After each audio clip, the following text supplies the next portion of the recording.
एक समय की बात है। एक गांव था जो हरे भरे खेतों और शांतिपूर्ण वातावरण के लिए प्रसिद्ध था। इस गांव में दो विपरीत व्यक्ति रहते थे। पहला था मोहन, जो अपने काले कारनामों के लिए जाना जाता था, और दूसरा था फकीर बाबा, जिनकी सरलता और परोपकारिता के लिए गांव भर में मान्यता थी। मोहन गांव का कुख्यात चोर था। बचपन में ही उसने अपने माता पिता को खो दिया था और जीवन के संघर्षों ने उसे अपराध की राह पर धकेल दिया था। चोरी करना उसके लिए एक जीविका का साधन बन गया था। दूसरी ओर फकीर बाबा एक साधु पुरुष थे, जिन्होंने अपनी पूरी जिंदगी को समाज सेवा और साधना के लिए समर्पित कर दिया था। उनका असली नाम जगन्नाथ था, लेकिन गांव वाले उन्हें फकीर बाबा के नाम से ही जानते थे।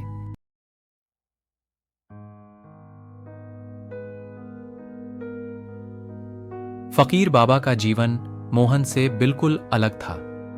वे गांव के बाहर एक छोटे से आश्रम में रहते थे। बाबा ने अपनी सारी संपत्ति त्याग दी थी और जीवन के सत्य की खोज में लगे रहते थे। उनके पास मोहन का जीवन भी कठिनाइयों से भरा था। वे उसे सच्चाई, बिना माता पिता ईमानदारी के और उसने मानवता जीवन की का पाठ कठोर पढ़ाते सच्चाइयों थे। का सामना बहुत ही छोटी उम्र में किया था। उसे कोई सही मार्गदर्शन देने वाला नहीं था, इसलिए उसने गलत रास्ते पर चलना शुरू कर दिया। वह गांव के धनी लोगों के घरों में चोरी करता और अपनी जरूरतें पूरी करता। गांव के लोग उससे डरते थे, लेकिन वे उसकी मजबूरियों को भी समझते थे। कुछ लोग उसे सही राह पर लाने की कोशिश करते, लेकिन मोहन के दिल और दिमाग पर अंधकार का कब्जा था। उसे अपने कृत्यों का एहसास तो था, परंतु कोई दूसरा रास्ता उसे नजर नहीं आता था। एक रात मोहन ने योजना बनाई कि वह फकीर बाबा के आश्रम में चोरी करेगा। उसे पता था कि बाबा के पास कीमती चीजें नहीं होंगी, परंतु उसे उम्मीद थी कि वहां कुछ खाने पीने का सामान मिल जाएगा। जब वह आश्रम में दाखिल हुआ तो उसने देखा कि बाबा ध्यान में लीन थे। मोहन ने धीरे धीरे आश्रम की तलाशी ली और कुछ फल और रोटी चुराने की कोशिश की, लेकिन बाबा ने उसकी हरकतें देख लीं। बेटा, तुम यहां क्यों आए हो? बाबा ने शांत स्वर में पूछा। मोहन हक्का बक्का रह गया। उसने सोचा था कि बाबा ध्यान में हैं और उसे देख नहीं पाएंगे। वह चुपचाप खड़ा रहा, बिना कुछ बोले।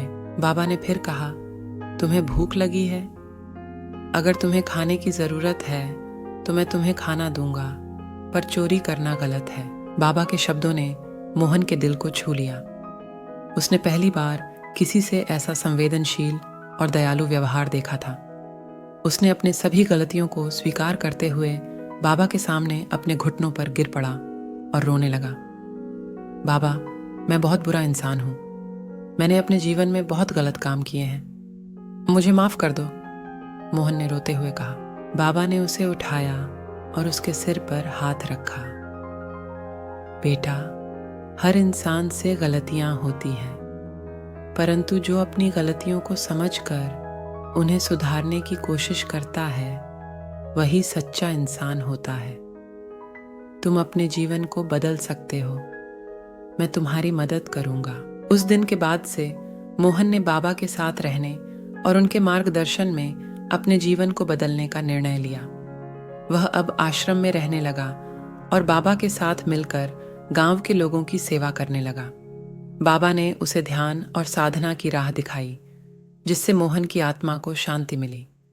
मोहन ने अपनी पुरानी आदतें छोड़ दीं और अब वह गांव के लोगों के लिए प्रेरणा का स्रोत बन गया।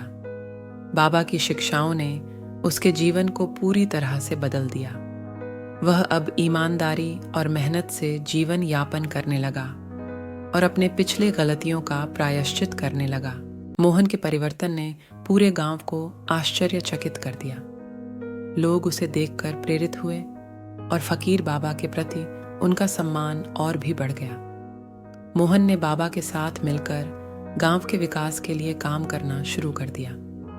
उन्होंने गांव के बच्चों को शिक्षा देने का अभियान चलाया और उन्हें सही मार्ग पर चलने के लिए प्रेरित किया। गांव में अब हर व्यक्ति फकीर बाबा और मोहन की कहानी जानता था। ये कहानी एक प्रेरणा बन गई थी कि कैसे सही मार्गदर्शन और आत्म साक्षात्कार से किसी का भी जीवन बदल सकता है। बाबा की शिक्षाओं और मोहन के प्रयासों ने गांव को एक नया स्वरूप दिया, जहां हर कोई प्रेम और भाईचारे के साथ रहता था। समय बीतता गया और मोहन अब गांव का सम्मानित व्यक्ति बन गया था। उसकी कहानी से लोगों को यह समझ में आया कि कोई भी व्यक्ति कितना भी गलत रास्ते पर चला जाए, अगर उसे सही मार्गदर्शन मिले तो वह अपने जीवन को बदल सकता है।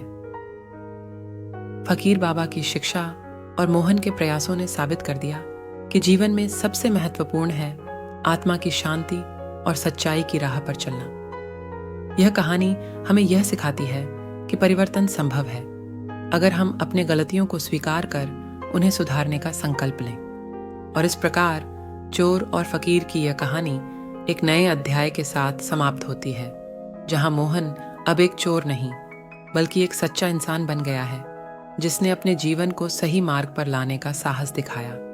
और फकीर बाबा की शिक्षाओं ने एक बार फिर साबित कर दिया कि सच्ची शिक्षा और सही मार्गदर्शन से ही जीवन की सही दिशा पाई जा सकती है।